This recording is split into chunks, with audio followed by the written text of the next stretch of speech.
This all went down early last December when I was driving home from school. I was tired after a long day of classes and exams. My mind was foggy, which probably explains why I didn't notice the big Suburban in my blind spot when I changed lanes. When I realized my mistake, I quickly moved back to my original lane and waved an apology after she honked at me. This woman took my driving error as a personal insult. Within seconds, she floored it, swerving around me and cutting me off so aggressively I had to slam on my brakes. The speed limit was 45 miles per hour and I was already going 50. She must have been going at least 70 to pass me that quickly. I gave her plenty of space, which was a good decision because she immediately brake checked me again, bringing our entire lane down to about 15 miles per hour, all while hanging her arm out the window to flip me off. I have a dash cam in my car, so even if I had hit her, I could have gotten the insurance payout. But dealing with insurance is a hassle, and I love my car too much to risk damaging it. Other cars started passing us in the left lane, so I tried to do the same. No luck, she swerved in front of me again. Eventually, she let me pass and I waved another apology, which she answered with another middle finger. We both stopped at a red light and she pulled up beside me. She screamed at me to roll down my window, using a racial slur even though I'm not black. I kept my window rolled up, worried she might have a weapon. Other drivers started honking at her since she was blocking the lane next to me just to yell, but she didn't care. When the light turned green, I made a loop around the block, hoping to lose her. She followed. I even drove down an open stretch of road to see if she'd give up the chase. My car is heavily modified and could easily outpace her SUV, but she kept up. I thought, what kind of person has this much time on a weekday to follow someone around? I couldn't drive home. What if she came back later and did something to my house or car? Finally, I called the police. I was right at the boundary of 3 different counties, so I got bounced between dispatchers for about 5 minutes before reaching the correct jurisdiction. When I finally reached the right dispatcher, I explained my situation, telling them about the woman in the Suburban who'd been following me for almost half an hour. I told them how she brake checked me twice and was tailgating me dangerously close. I said I was worried about my safety. The dispatcher told me to drive toward the nearest police precinct while they sent an officer to intercept us. During this conversation, the woman was still flipping me off and honking her horn. She was tailgating so closely that the dispatcher could hear her honking through my phone. At this point, it had been over 30 minutes since the original incident. Who has this much time on their hands? I stayed calm and kept updating the dispatcher as I passed each intersection. Finally, I spotted a Dodge Charger speeding up behind us. I couldn't tell if it was a patrol car since it looked like an undercover vehicle with no lights visible yet. I asked the dispatcher if there was an officer behind us, and they said it was their officer. They told me to pull over when I saw the lights. When the blue and red lights flashed on, I pulled into a nearby church parking lot. The woman followed, still not realizing what was happening. The moment she jumped out of her SUV, her face dropped as she finally noticed the police lights behind us. And what did she do next? She ran toward the officer's car. The officer told her to stop right where she was. She froze. Shortly after, 2 more police cars arrived with additional officers. I waited in my car until an officer approached my window. In the background, I could hear the woman spinning some ridiculous story. When the officer came to hear my side and I stepped out of my car, she yelled across the parking lot that I sucked at driving.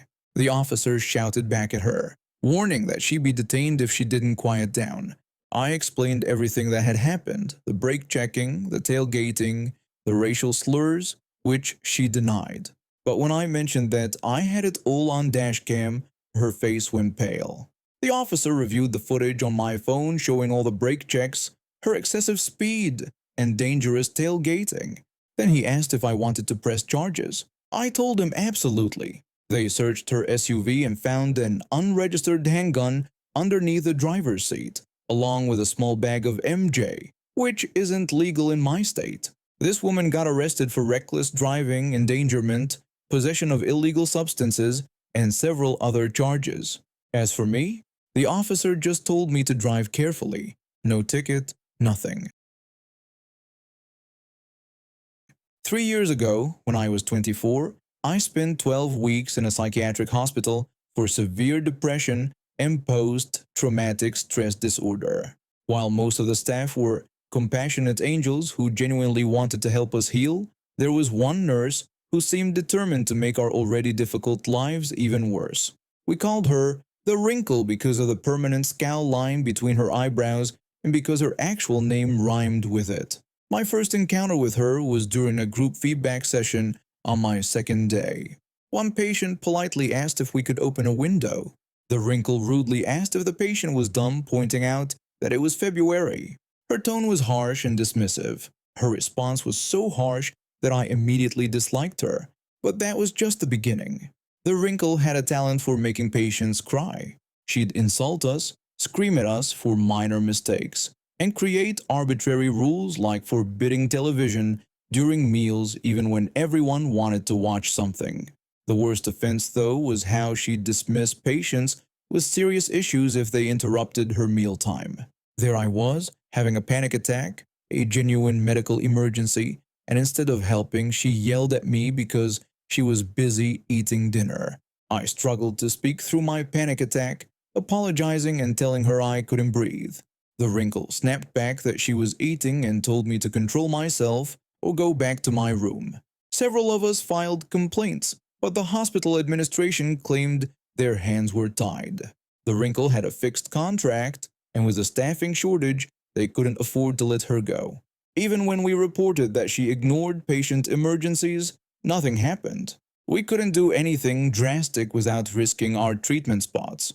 When you're fighting for your mental health, the last thing you want is to be discharged before you're ready. But we weren't completely powerless. One day, a fellow patient, a 26-year-old guy who became my friend, and I went to the hospital gift shop and bought a large pack of googly eye stickers. It started innocently enough. We put googly eyes on the rules paper that the Wrinkle had posted on the office door, adding ridiculous made-up rules that supposedly only applied during her shift. We created a fake rule stating no smiling was allowed on Tuesdays when the Wrinkle was present. We added another made-up rule that patients must walk backward when the Wrinkle enters the room. Then we moved on to her photo displayed in the lobby alongside other staff pictures. The Wrinkle would tear down the googly eyes, but during every one of her shifts, we'd put up new ones. Soon, other young patients joined our silent rebellion. The friendly dinosaur sticker by the sink reminding everyone to wash their hands, googly eyes. The coffee machine, googly eyes. The fridge, the magnets on the timetable board, the calendar, the entry sign, and even the office door, all adorned with googly eyes. It drove the Wrinkle crazy.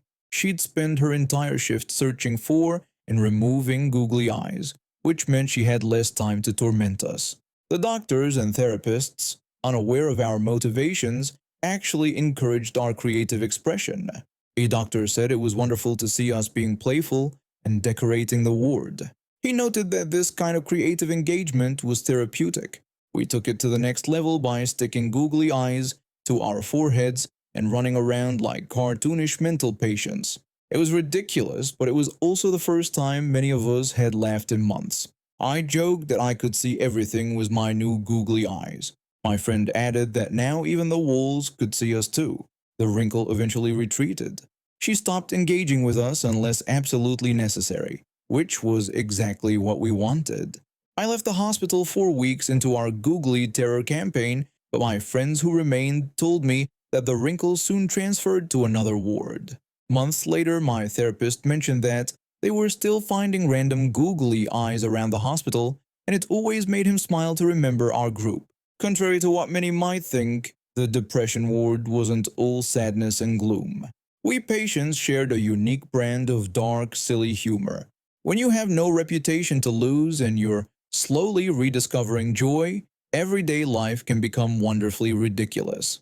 Between our makeshift Chubby Bunny karaoke contests, improvised rollerblade table tennis games, and competitive jello sculpting, being admitted to the psychiatric ward despite one mean nurse ended up being both life-saving and surprisingly enjoyable.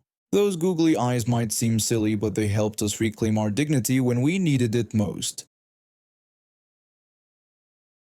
I deliver pizzas while working through community college. The job is simple: take pizzas, drive to the address, collect payment, and return to the shop.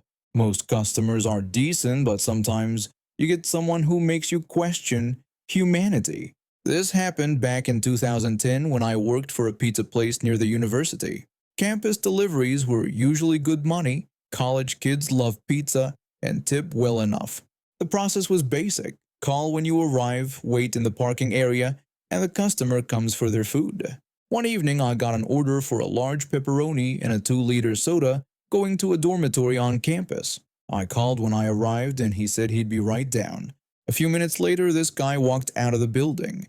He looked like a typical college student: hoodie, jeans, backpack over one shoulder. He handed me cash, 2 10s and a 20 for a $28 order. I thanked him and told him his change was ready with his pizza. He told me to keep the change. I thanked him.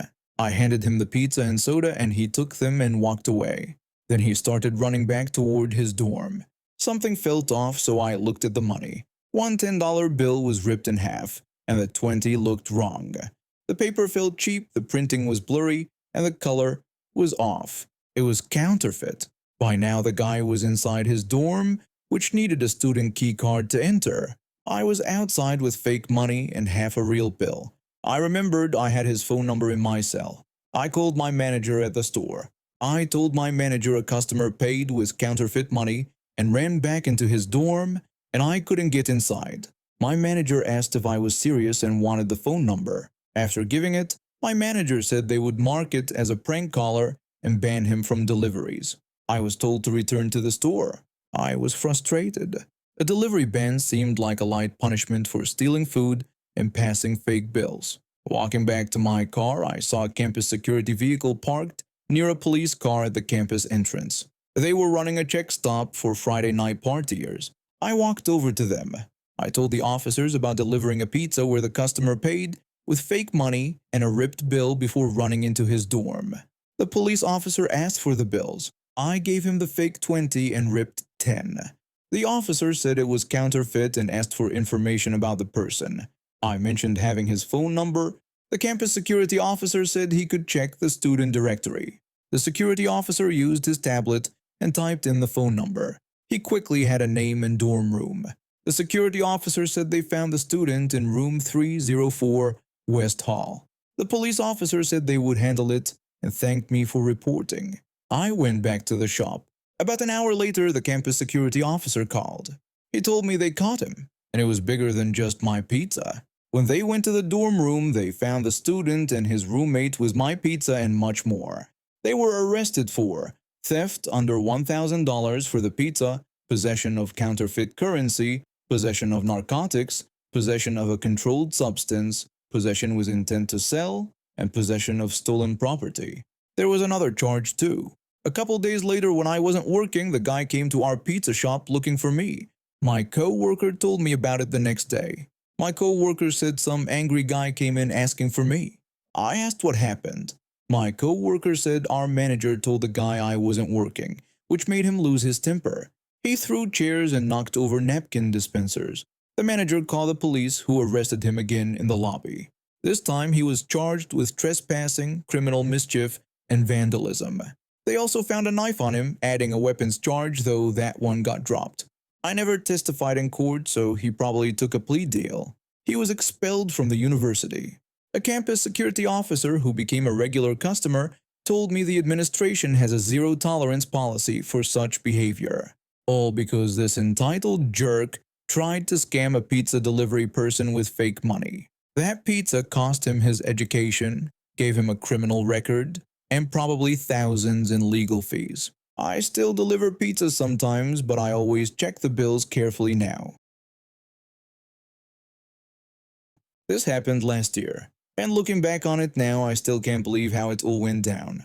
I've been working in IT for several years, specializing in cloud computing, specifically Microsoft Azure. In my area, everyone knows everyone in the tech field, so networking is crucial for career opportunities. When a position opened at a private school through a consultant I knew who was acting as the hiring manager, it seemed perfect. He was looking for someone with Azure experience since he wanted to migrate the school systems to the cloud, and I had already done similar migrations twice before. I started right before summer break, which at this school was a glorious 9 weeks long. This gave me plenty of time to familiarize myself with their systems, network infrastructure, and just get comfortable in the new environment. The team was small, just me, two desktop support guys, one only part-time, and the consultant manager who worked 3 partial days each week. After about 3 months, the school hired a permanent manager and let go of the consultant. At first, everything continued smoothly. I worked on setting up the cloud migration prerequisites while juggling other projects like managed printing and network upgrades. I did notice I was getting pulled away from my cloud tasks more frequently than I'd expected, but figured that was just the reality of working in such a small team. By December, my 6 month probation period was coming to an end, so I approached my manager about scheduling a review meeting. I asked her if we could discuss my probation review that week, but she told me she was too busy with budget reports. This kept happening repeatedly with various excuses until mid-January, when she finally agreed to meet. I walked in expecting a routine review, but what I got was completely different. She started the meeting by telling me she had been observing my work for months and was disappointed with my performance. She then spent over 30 minutes listing every minor mistake or issue she'd had with me, never once having mentioned any of them before. She criticized how I organized the server closet, complained about response times to tickets, and nitpicked my documentation style. She went on to tell me that she didn't believe cloud migration was the right direction for the school. She said they needed someone with stronger on-premise infrastructure and networking skills. When I reminded her that during my interviews I had specifically mentioned networking was my weakest area and that I specialized in cloud computing, she simply replied that priorities change. She told me she was extending my probation while creating a new role that might better suit my skill set. Before leaving me alone in the room, she warned me to think long and hard about whether I wanted this job, because right now I wasn't performing well enough to keep it. She then left me alone in the meeting room. I sat there for about 20 minutes, my mind racing. I'd just bought an apartment 6 months ago. How would I make the mortgage payments? What would my family think? I'd given my best effort to everything I did, and it still wasn't enough for her. But then her words echoed in my head about whether I wanted this job. And the answer was no, I didn't. That night, I signed up with all the local job agencies and started checking job sites daily. At work, I pretended her criticism had been helpful and that I was working hard to improve. In reality, I could barely stand being in the same room as her. She also constantly nagged me about my unused vacation days. She would repeatedly tell me I needed to use my annual leave or I'd lose it. I explained that I understood how holidays worked and had scheduled 3 weeks at the end of May when my family was visiting. About 2 months after my review, I booked a couple days off for a job interview, telling her I wanted a long weekend. I got the job. It was more aligned with my expertise, came with a $7,000 pay increase, and had a bonus scheme up to 25% annually. I came back the following Monday ready to resign, but found she'd scheduled a meeting to discuss my new role. I brought my resignation letter in an envelope. She began the meeting by saying I had improved slightly but still wasn't good enough for the job, and she wanted to propose something new. Before she could finish, I interrupted her and handed her the envelope. She opened it, read it, and her expression changed immediately. She stammered in surprise, then said my notice period was a month, so my final day would be June 8th. I corrected her, explaining that while on probation, my notice period was actually only 2 weeks, which meant my last day would be May 23rd, since the 24th and 25th were public holidays. She tried to claim that I had passed my probation, but I reminded her about the letter I signed agreeing to the extension, and pointed out that I hadn't signed any contract for the new role yet. After some back and forth, she finally agreed. I also reminded her about my unused vacation days, mentioning that I had almost all of my annual leave days remaining, which would need to be paid out since my end date was before my scheduled vacation. The school was going through major cost cutting, and this would definitely make her look bad. She suggested I take the leave instead of working my notice period. I declined, telling her I'd rather work the 8 remaining days and receive payment for a full month on top of my regular salary. She reluctantly agreed and said she'd talk to HR. When I was leaving the meeting, I thanked her for her advice from January. When she looked confused, I reminded her that she told me to think long and hard about whether I wanted this job. I explained that I had decided I didn't want it and found a much better package elsewhere. I told her about my new position with my own office, complete with a coffee machine and mini fridge, supportive colleagues, and time to focus on Azure like I was hired to do originally, all while getting paid more. I heard from former colleagues that she got fired just 3 months after I left. Apparently, she clashed with many of the teaching staff with her management style. Guess I wasn't the only one who couldn't stand working with her. Now I'm happily building cloud infrastructure without someone micromanaging me and changing job descriptions on a whim.